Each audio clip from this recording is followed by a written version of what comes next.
Alright guys, so kind of a bittersweet day, kind of not, because I'm kind of excited. In a few minutes I'm about to actually trade the Mustang for a truck. Yeah, I'm really gonna miss it actually, but I need a truck. Cleaning out the inside of it. There wasn't much in it, but actually I'm getting a pretty good deal on this. This guy's trading me a 97 F350 with a 7.3. So that's gonna be pretty sweet, and it's a dually, so I can do truck things now. I'm not gonna be one of those, you know, mall crawler truck racers. It's just gonna be a stock truck. Maybe show you some maintenance and other things along the way, because it's gonna need some work. Not too much. It runs good and drives good, but it needs some work.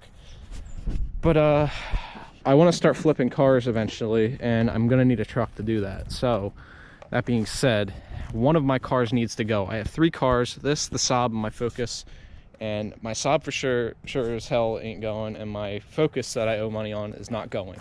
So this one's getting the boot, unfortunately. I will get another one day, but for now I need a truck. I've never owned a truck before, so when I get it, I will show you guys what the truck looks like as soon as I get home with it. Alright guys, it's the next morning. I'm already doing some work on the new truck, which here it is. Yeah, it's a pile, but it runs and drives, but it does need a lot of work. But it's a 7.3. So the first issue I'm trying to solve right now is the metal here for the redding box was all bent out, and the door was screwed in shut. It doesn't shut, so I'm trying to straighten that out. But here's the rest of the truck. It's a 97 F350. No rust underneath. Yep, this side of the body's actually not too bad. But she needs a fair bit amount of work before I can drive it every day or use it as a tow rig reliably.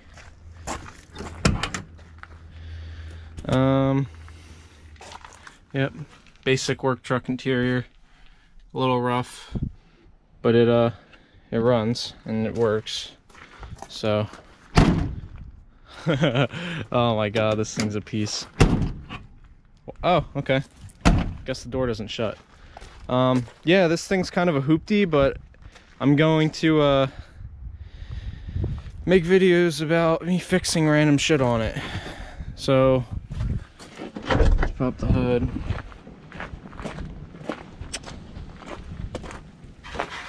Yep, 7.3. I just did the thermostat on it, and last night, and I drained all the coolant and all that fun stuff. I replaced all the coolant, and I did the thermostat because it was not getting up to temperature. Now it is. I have the block heater on now. Engine's actually nice and toasty, which is nice. All the hoses and everything, nice. So yeah, but let me show you the door from the it's all bent up. So here's the door right here. Sorry about the wind, but this is what I'm gonna have to try and straighten out here, which won't be too hard. Former Gambone steel truck in Pennsylvania. But yeah, even though it needs a lot of work, I still think it was a decent trade for the Mustang, because I mean, my Mustang needed a fair bit amount of work too. I wouldn't say this severe, but it's still, I mean, like, that Mustang was worth like $3,000 on a good day. Where are you gonna find a powerstroke with 225,000 miles on it for that money? And it runs good. I guess I'll go through all the issues I've found with it so far. So it doesn't have an exhaust. The guy bought a whole system for it, so it's got the downpipe and everything, and it goes down to a 5-inch, which is obnoxiously big, but I mean, if I got a free exhaust here, I'm gonna use it. But I have to do the downpipe. That's gonna be a pain in the butt. And along with that, the up pipes are leaking, which is a common issue for the 7.3. So I'm going to do the turbo up pipes and the whole exhaust system, and then on top of that the pedestal for the turbo is leaking, so I have to take the turbo off anyway to do the up pipes. So I'm going to do the turbo pedestal seals and all that other stuff. I need to get a new intake for it. I'm going to try and either find an aftermarket intake or stock intake, because this is not going to work. That's junk. It does have a billet wheel on the turbo. That's the only thing upgraded really on this truck. Besides that, it's all stock. But air conditioning and heat all work. Everything else, it runs good. Besides that, it doesn't leak much. The oil pan isn't even really rusty at all, so that's a good thing. But yeah, everything else, suspension, it does need front brakes soon. I didn't jack it up yet. I bet you it's going to need ball joints and all the other stuff that a Ford will need. So I'm probably going to need to put a fair bit amount of work. I mean, for me, I'll probably have to put like $1,500 into it to get it mechanically sound. I feel like this would be a good time to also show you how bad these U-joints are.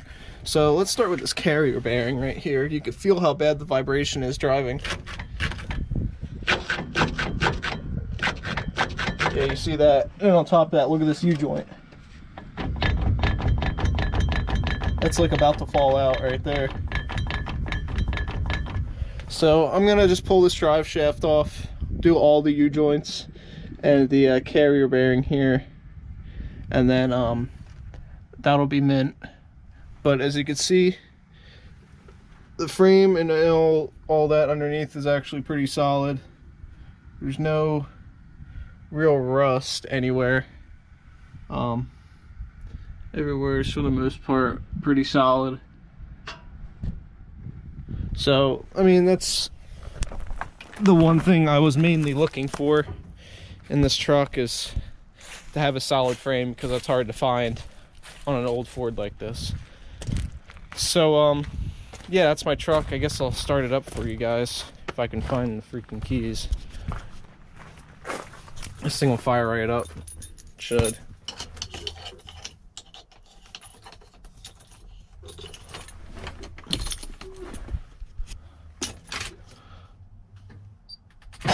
Oh, starter. Oh, that's great. Cool. So I guess the starter's bad. Alright, so this thing's really looking like a hoopty now on camera, of course. That's not good. I forgot to unplug the block heater too. Oh boy.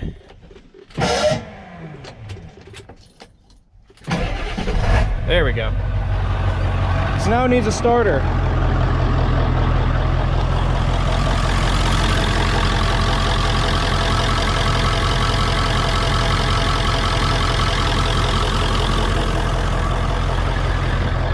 Yeah, at least it runs good, but it does need a ton of work, and I will bring you guys along with me for the ride. Once I'm done with it, it'll be a good tow rig. And yeah. So thank you all for watching. Sorry I had to sell the Mustang, but I do need a tow rig, so I'll bring it along with the ride to get this piece